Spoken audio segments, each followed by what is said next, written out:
Bienvenidos amigos, amigas a Freak House. Bienvenidos al extraño mundo de lo bizarro, caótico, grotesco, oscuro y extraño.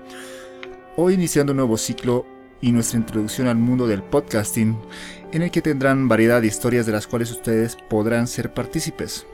Pues entrando ya en tema, qué mejor manera de empezar un nuevo ciclo que tocando un tema tabú. Pues a ponerse cómodos, apaguen la luz y que empiece el show. Pocos temas causan tanta impresión y son tan complicados como la pena de muerte. Es un tema controvertido, porque en el debate se mezcla el dolor de las víctimas, la indignación de la opinión pública, los argumentos jurídicos, los argumentos éticos, argumentos humanitarios. Pero si hubiera que buscar un argumento en contra de la pena de muerte, supongo que sería que en los países en el que se practica, se ejecuta a personas inocentes. No hablamos de posibilidades o como una hipótesis. Un caso ya sería mucho, pero aunque sea difícil aceptarlo, se ha comprobado la inocencia del reo después de que éste pasara por el patíbulo.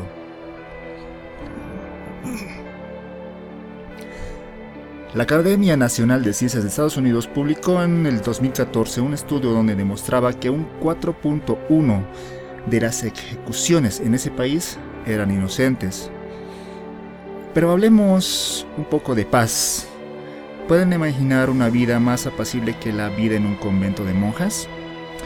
Una rutina de recogimiento, rezos y trabajo, que rara vez es rota. La muerte de una hermana es un acontecimiento que rompe con esta calma. En Amarillo, Texas, se encuentra el pequeño convento de San Francisco. Era la madrugada del Día de Todos los Santos de 1981 y la hermana Tadea Benz, de 76 años, no se presentó a los oficios matutinos. Las hermanas preocupadas fueron a su habitación y la encontraron desnuda en el piso. Estaba muerta. Lo primero que se les ocurrió fue que sufrió una caída al momento de cambiarse, un infortunio. Se hicieron los preparativos para su entierro, pero faltaba mucho más. Esa misma mañana descubrieron una ventana rota y un hueco para acceder al convento. Se llamó a la policía por un tema de posible robo. Una de las hermanas casualmente le comentó que esa noche había fallecido una de sus hermanas. La policía no tardó mucho en vincular el hecho y a asumir que allí, en la noche de Halloween, había ocurrido un asesinato. Durante la investigación se colectó mucha evidencia. La hermana Tadea había sido asesinada de la manera más cruel. Había sido estrangulada, apuñalada y antes de poner fin a su vida, violada. El caso de la hermana Tadea no era el único. Meses antes, otra anciana había sido atacada de la misma forma. Y durante la primavera de 1981 se registraron otros 10 ataques a mujeres mayores, todas estranguladas y violadas. Entre la evidencia recolectada se tenía fluidos biológicos en el cuerpo de la monja, un cuchillo para mantequilla con una huella digital, una camiseta en la habitación de la hermana, un cuchillo en la calle. También se determinó que la muerte de la monja se produjo alrededor de las 4 a.m. En el funeral de la hermana Tadea, se fue gestando la indignación de los ciudadanos de Amarillo. Querían justicia y la querían de la manera más contundente. Fue por esa presión que se formó un cuerpo policial con el único objetivo de dar con el asesino violador. El primer sospechoso cayó rápido, el inmigrante cubano Fernando Flores, arrestado porque las declaraciones hablaban de una persona latina, de piel oscura y cabello oscuro y rizado, que estaba fuera del convento. Flores encajaba con la descripción y, lo más importante, había llegado a los Estados Unidos en el éxodo de Mariel. Investigando un poco, este éxodo no es más que el momento en que Fidel Castro decide abrir Cuba para que los balseros se vayan de la isla. Fidel no era ningún santo, y ese desprendimiento llevaba un regalo envenenado. Vació las cárceles y llenó las balsas de delincuentes peligrosos y enfermos mentales. Es así que los marielitos, que así se los conoce, fueron distribuidos por todo Estados Unidos. Cabe aclarar que la mayor parte de los exiliados de Mariel era gente trabajadora, pero entre todos esos corderos se coló un buen puñado de lobos. Flores fue descartado porque no se encontró una relación y fue liberado, mientras la oposición pública ejercía más presión. No tengo muy claro en qué momento entró en escena una medium, Inés, conocida como Bubbles, que aseguraba haber colaborado con la policía en otros casos. Había tenido una visión del asesino.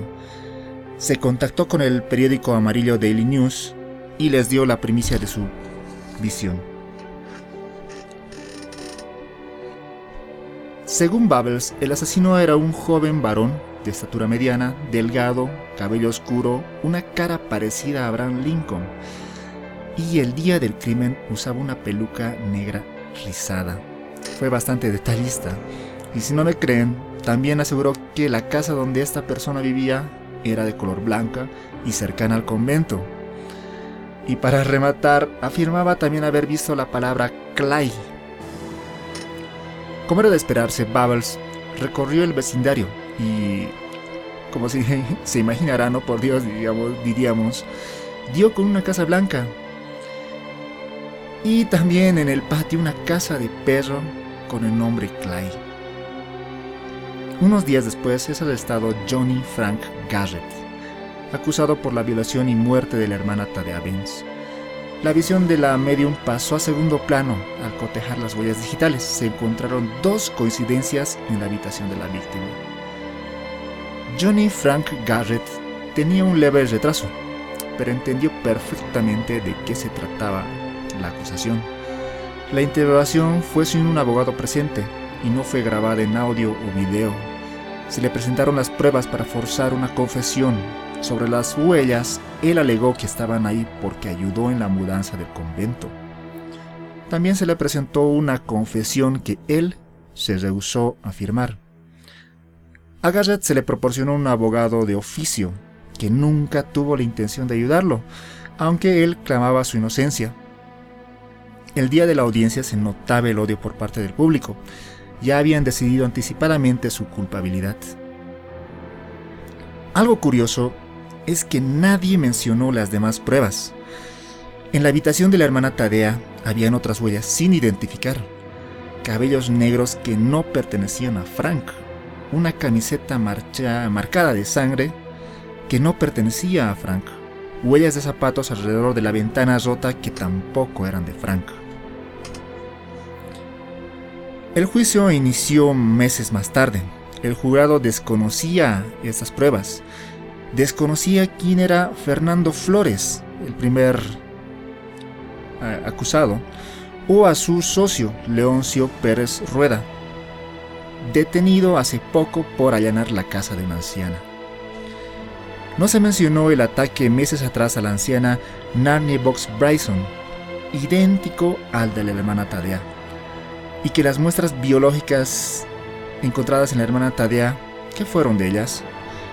Bueno, se las consideró muy pocas y lamentablemente no las archivaron o se perdieron, simplemente las destruyeron.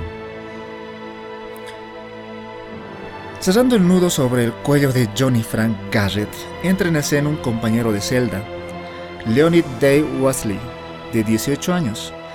Declaró ante el tribunal y aseguró haber recibido la confesión de Garrett admitiendo el crimen.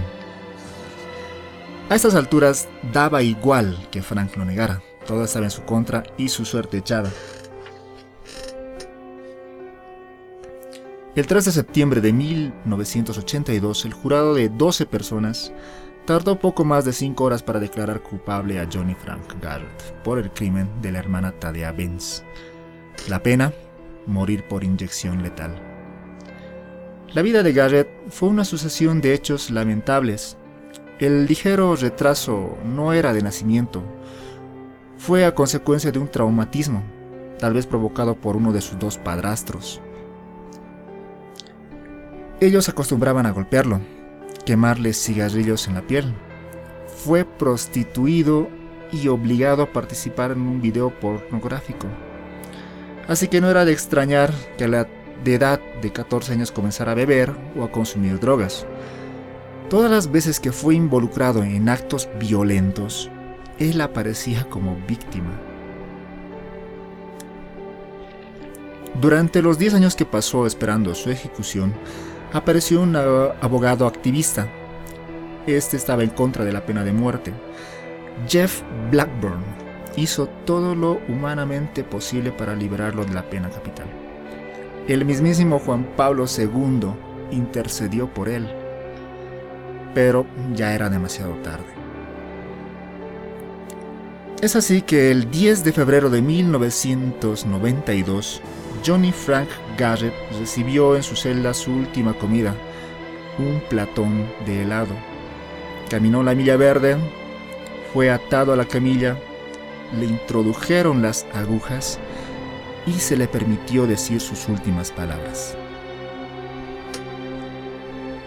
Me gustaría dar las gracias a mis amigos que intentan ayudarme a superar esto, a mi gurú por ayudarme a pasar por esto, y me gustaría dar las gracias a mi familia por amarme, y al resto del mundo que me bese el culo.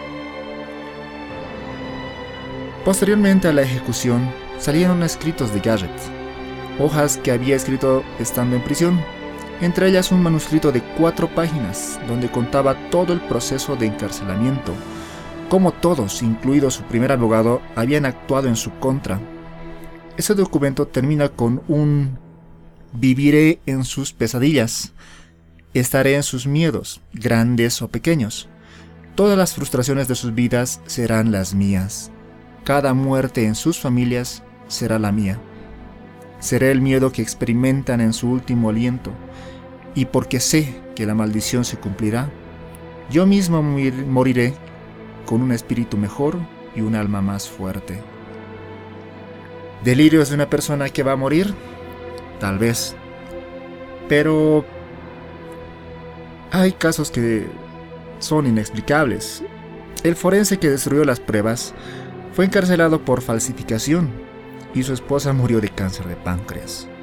El abogado que lo defendió pésimamente murió de cáncer de páncreas. La periodista Kathy Jones de la NBC, que redactó las crónicas sensacionalistas, falleció en un accidente aéreo. El juez, el primer abogado de apelación de Garrett y 2 policías que le detuvieron fueron diagnosticados con leucemia. Con el tiempo, murieron. La hija de un miembro del jurado accidentalmente se disparó en la cabeza. Su hermana salió corriendo y fue atropellada. El soplón de la cárcel se suicidó. Su antigua profesora de escuela que testificó en su contra se suicidó. El fiscal de distrito se suicidó. Su hija menor se suicidó. Inés Patterson Bubbles, la medium, fue encontrada muerta en su coche. Poco después se descubrió que era una pareja de un traficante de amarillo y que tal vez esta persona tuviera la necesidad de una distracción o pagar un favor a alguien de arriba. Aparte que era socio de Fernando Flores, quien se debió poner nervioso cuando lo detuvieron. El epílogo es amargo. 12 años después de la ejecución de Garrett y con la ayuda de las pruebas de ADN recientemente descubiertas, se detiene a Leoncio Pérez Rueda, ¿recuerdan? El socio de Fernando Flores. Se lo detiene por el asesinato y violación de Narnie Box Bryson. ¿La recuerdan? La anciana víctima meses atrás, antes de la muerte de la hermana Tadea. Confesó el crimen para liberarse de la pena de muerte. Ya en prisión, fue visitada por la defensa de la familia de Garrett. Y ahí él declaró que él había sido el asesino de la hermana Tadea Benz. Entiendo que en un caso como este, la pena de muerte es complicada. Entra en juego muchas cosas. En el caso de Johnny Frank Garrett, técnicamente fue un linchamiento social. La duda razonable fue ignorada. Los errores judiciales llevaron a un inocente a la muerte. Para terminar con esta historia, dejo esto a consideración de ustedes. ¿Qué es mejor? ¿El riesgo de dejar libre a un culpable o el riesgo de condenar a un inocente? Muchas gracias por escucharnos. Me despido desde Freak House, esperando sus comentarios y con la promesa de llevarles novedades como esta una vez por semana. Buenas noches.